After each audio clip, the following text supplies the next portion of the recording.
हमारे इस वीडियो में हम आपके लिए संतोषी माता की व्रत कथा लेकर आए हैं। एक समय की बात है, एक बुढ़िया के 7 बेटे थे, जिनमें से 6 कमाते थे और एक ना कमाने वाला था। वो बुढ़िया 6 बेटों को अच्छा खाना बनाकर खिलाती, पर 7वें को उन सबका बचा कुचा झूठा खाना खिलाती थी। और वो भोला भाला अपनी माँ की इस चालाकी को समझ नहीं पाता था। एक दिन वो अपनी पत्नी से बोला, मेरी माँ मुझसे बहुत प्यार करती है। तो उसकी पत्नी बोली, वो तुम्हें सबका बचा कुचा खाना खिलाती है। इस बात पर उसे विश्वास नहीं हुआ। एक दिन वो छुपकर देखता है कि माँ अपने 6 बेटों को बड़े प्यार से कई प्रकार के व्यंजन बनाकर बड़े प्रेम से खिला रही है। जब वो 6 खाना खाकर उठ गए, तब माँ ने उनकी थालियों से झूठन इकट्ठी करी और उसके लिए थाली में परोस कर रख दी। जब वो घर आया तो माँ अपने सबसे छोटे लड़के से बोली, खाना खा ले। वो बोला, माँ मैं भोजन नहीं करूँगा, मैं तो परदेश जा रहा हूँ। माँ बोली, कल जाता आज ही चला जा। वो घर से निकल गया और गौशाला में पहुँचा, जहाँ उसकी पत्नी गोबर के उपले थाप रही थी। अपनी पत्नी के पास गया और बोला, मैं परदेश जा रहा हूँ, कुछ समय के बाद आऊंगा। तुम संतोष से रहना और अपने धर्म का पालन करना। इस पर उसकी पत्नी बोली, स्वामी आप आनंद से जाइए, मेरी चिंता मत करें, मैं तो राम भरोसे यहाँ रह लूंगी। ईश्वर आपकी सहायता करे। अपनी कोई निशानी मुझे दे दीजिए, जिसे देखकर मैं धीरज करती रहूंगी। इस पर वो बोला, मेरे पास इस अंगूठी के सिवा कुछ भी नहीं है, तुम ये रख लो और मुझे भी अपनी कोई निशानी दे दो। वो बोली, मेरे पास तो कुछ भी नहीं है, बस ये गोबर से भरे हाथ हैं। ये कहकर उसने अपने पति की पीठ पर गोबर के हाथ की थाप मार दी। वो चल दिया। चलते चलते वो दूर किसी नगर में पहुंचा और एक व्यापारी की दुकान पर जाकर बोला, भाई मुझे नौकरी पर रख लो। व्यापारी को नौकर की जरूरत थी, तो वो बोला, ठीक है, लेकिन तनख्वाह तुम्हारा काम देखकर ही बताऊंगा। वो वहीं रहने लगा और सुबह 7 बजे से रात को 9 बजे तक नौकरी करने लगा। थोड़े ही दिनों में वो व्यापारी का सारा लेन देन और हिसाब किताब करने लगा। कुछ ही समय में सेठ ने उसे आधे मुनाफे का हिस्सेदार बना दिया। 12 वर्षों में वो नामी सेठ बन गया। इधर उसकी पत्नी को सास और जेठानियां बड़ा कष्ट देने लगी। उसे लकड़ी लेने जंगल में भेजती, भूसे की रोटी देती, फूटे नारियल में पानी देती। वो बड़े कष्टों से जीवन बिता रही थी।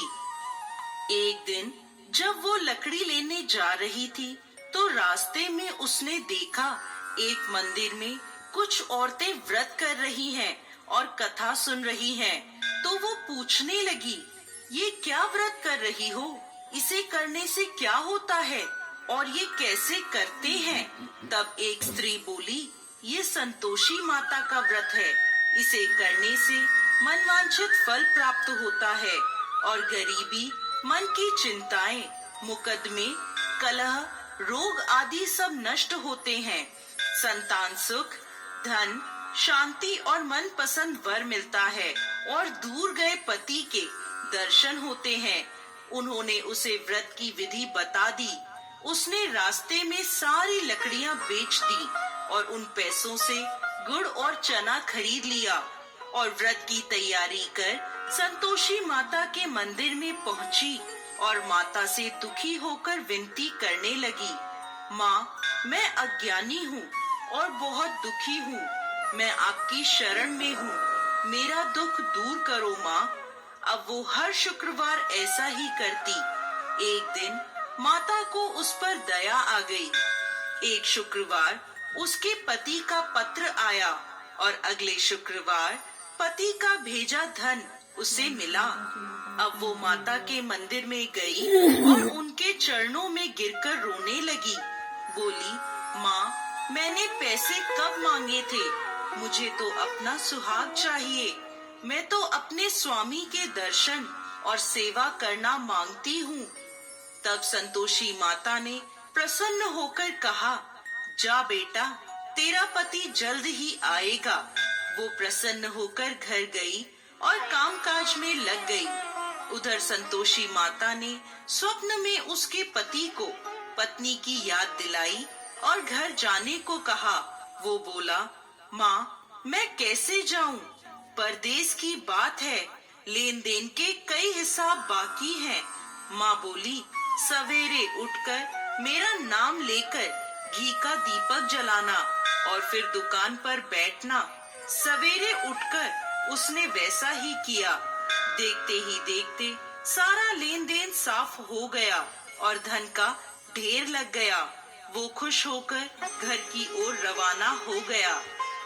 उधर उसकी पत्नी रोज लकड़ी लेने जाती और संतोषी माता की पूजा अर्चना करती। एक दिन वो बोली, माँ, आज ये धूल कैसी उड़ रही है? माँ बोली, बेटी, तेरा पति आ रहा है। तू लकड़ियों के 3 ढेर बना, एक नदी के किनारे रख आ, एक यहाँ रख दे और तीसरा अपने सर पर रख ले। तेरे पति के दिल में इस लकड़ी के गट्ठर को देखकर मोह पैदा होगा और घर जाकर आवाज लगाना, सासू जी, लकड़ियों का गट्ठर लो, भूसे की रोटी दो और फूटे नारियल में पानी दो। आज मेहमान कौन आया है? उसने वैसा ही किया। घर गई, आंगन में लकड़ियों का गट्ठर रखकर बोली, सासू जी, लकड़ियों का गट्ठर लो, भूसे की रोटी दो और फूटे नारियल में पानी दो। आज मेहमान कौन आया है? ये सुनकर सास दौड़ी दौड़ी बाहर आई और अपने कष्टों को भुलाने के लिए कहने लगी, बेटी, तेरा पति आया है। आ, मीठे भात का भोजन कर और गहने और कपड़े पहन। इतने में उसका पति बाहर आया और उसके हाथ में अपनी दी अंगूठी देखकर माँ से पूछने लगा, माँ, ये कौन है? माँ बोली, बेटा, ये तेरी बहू है। पूरे 12 बरस हो गए ये दिन भर घूमती फिरती है, कोई कामकाज भी नहीं करती। तुझे देखकर नखरे कर रही है। वो बोला, माँ, मैंने तुम्हें और इसे दोनों को देख लिया है। अब मुझे दूसरे घर की चाबियां दे दो, मैं उसमें रहूंगा। माँ बोली, ठीक है, जैसी तेरी मर्जी। और माँ ने चाबियों का गुच्छा पटक दिया। बेटे ने अपना सामान दूसरे घर में रख दिया। देखते ही देखते उनके राजा के समान ठाट बाट हो गए। अगला शुक्रवार आया। वो अपने पति से बोली, मुझे संतोषी माता के व्रत का उद्यापन करना है। वो बोला, खुशी से करो। वो तैयारियों में लग गई। उसने जेठ के लड़कों को जीमने बुलाया। पीछे से जेठानियों ने अपने बच्चों को सिखा दिया, तुम खाने के बाद खटाई मांगना, जिससे उसका उद्यापन पूरा ना हो। लड़कों ने जीमते ही खटाई मांगी। तब वो बोली, नहीं नहीं, खटाई मैं नहीं दे सकती, ये संतोषी माता का प्रसाद है। लड़के बोले, तो फिर पैसे दे दो। भोली भाली समझ नहीं सकी और उन्हें पैसे दे दिए। वो उन पैसों से खटाई लेकर खाने लगे। इस पर संतोषी माता क्रोधित हो गई। राजा के दूत उसके पति को पकड़कर ले गए।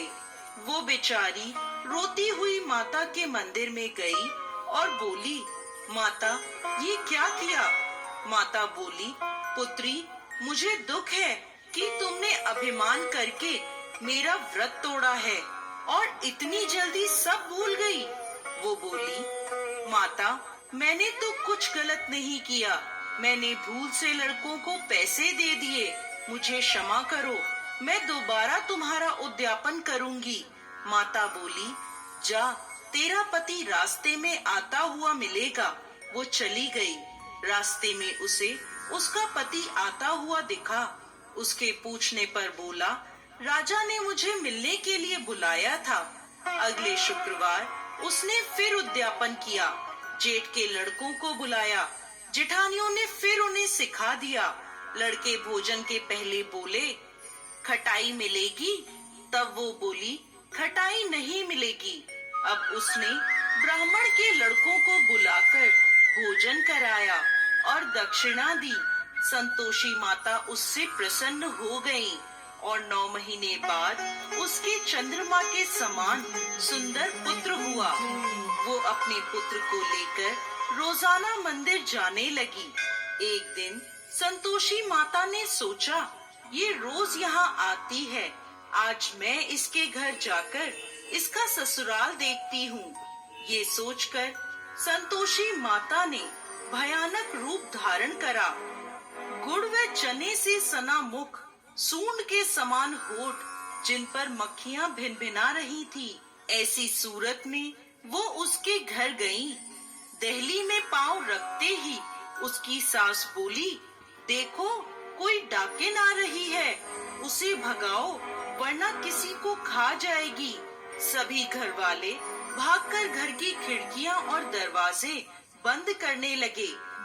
तभी उसने ऊपर की खिड़की से देखा तो वहीं से चिल्लाने लगी, आज मेरी माता मेरे घर आई है, आज मेरी माता मेरे घर आई है। उसकी सास बोली, पगली किसे देखकर उतावली हुई है, बच्चे को भी पटक दिया। बहू बोली, माता जी, मैं जिन संतोषी माता का व्रत करती हूँ, ये वो माता है। ऐसा कहकर उसने सारी खिड़कियाँ और दरवाजे खोल दिए। सबने संतोषी माता के चरण पकड़ लिए और विनती कर कहने लगे, हे माता, हम मूर्ख हैं, अज्ञानी हैं, पापी हैं। आपके व्रत की विधि हम नहीं जानते। आपका व्रत भंग कर हमने बहुत बड़ा अपराध किया है। हे जगत माता, हमारा अपराध क्षमा करें। माता बहुत खुश हुई।